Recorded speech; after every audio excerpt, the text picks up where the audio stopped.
শিক্ষার্থী ও পুলিশের সংঘর্ষে উত্তাল দিল্লির যন্তর মন্তর।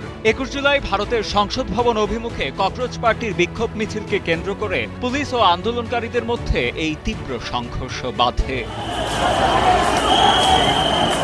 প্রশ্ন ফাঁস এবং বেকারত্ব দূর করার দাবিতে গেল মাসে বিক্ষোভে অংশ নেন হাজার হাজার তরুণ। সে সময় বেকার যুবকদের তেলাপোকা বা ককরোচ বলে সম্বোধন করার একটি মন্তব্যের সূত্র ধরেই পরবর্তীতে আন্দোলনের পরিধি আরও বাড়তে থাকে। ভারতীয় বিভিন্ন সংবাদ মাধ্যমের বরাতে জানা যায়, ২১ জুলাই হাজারো ছাত্র জনতা দিল্লির রাজপথে নেমে এলে পরিস্থিতি নিয়ন্ত্রণে আনতে পুলিশ লাঠিচার্জ ও টিয়ার গ্যাস নিক্ষেপ করে। এতে পুলিশ ও নিরাপত্তা কর্মী সহ অন্তত ১৮০ জন আহত হন এবং প্রায় ৭০ জনকে আটক করা হয়। আন্দোলনকারীদের অভিযোগ, শান্তিপূর্ণ মিছিল দমাতে মরিয়া হয়ে পড়েছে ভারতীয় পুলিশ। পরীক্ষায় অনিয়ম ও নিয়োগে দীর্ঘসূত্রতার পাশাপাশি আন্দোলনকারীদের ক্ষোভ আরও বাড়িয়ে দেয় বিশিষ্ট অ্যাক্টিভিস্ট সোনম ওয়াংচুককে জোরপূর্বক হাসপাতালে নেয়ার ঘটনায়।